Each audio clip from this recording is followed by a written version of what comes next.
বিবি পায়রা পায়রা, বিবি পায়রা পায়রা, বিবি পায়রা পায়রা, বিবি ও মামা, দেখো না আমার চুলটা হিরোর মতো লাগছে না?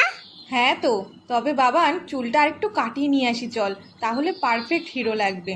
ও মা শোনো, তুমি দোকানদারকে বলবে আমাকে যেন হিরোর মতো চুল কাটিয়ে দেয়, পুরো যেন শাহরুখ খানের মতো দেখতে লাগে। ও মা বলো না, বলবে তো?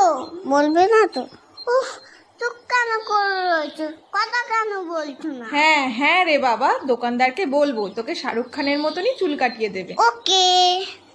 কি বৌদি, কেমন আছেন? খবর সব ভালো তো? হ্যাঁ দাদা ভালো। আরে বাবান, কেমন আছো? হ্যাঁ ভালো আছি, তবে আমার কিন্তু হিরোর মতো চুল কেটে দিতে হবে।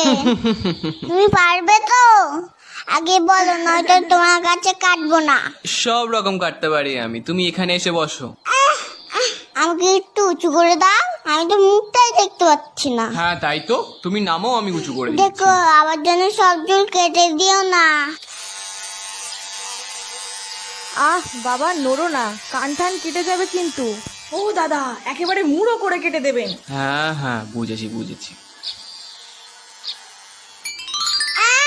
আমার চুলগুলো কোথায় গেল? ও বাবান, তুমি কাঁদছো কেন? তোমাকে তো রজনীকান্তের মতো লাগছে দেখতে। ওটা রশ্মি টশ্মি যায়নি না, আমার চুল আবার লাগিয়ে দাও, না হলে এখান থেকে আমি যাবো না। বাবান ওরকম করে না, নেমে এসো বলছি। আমার দেখো আমাকে টাক করে দিচ্ছে, তুমি আঙ্কেলকে বকো, বকবে না। শোন, টাক হয়েছিস তো কি হয়েছে, ও আবার দুদিনে চুল গজিয়ে যাবে, তাছাড়া তো তোর হিরোর মতনই লাগছে। ঠিক আছে ঠিক আছে, টাক যখন হয়ে গেছি তাহলে চকলেট দাও।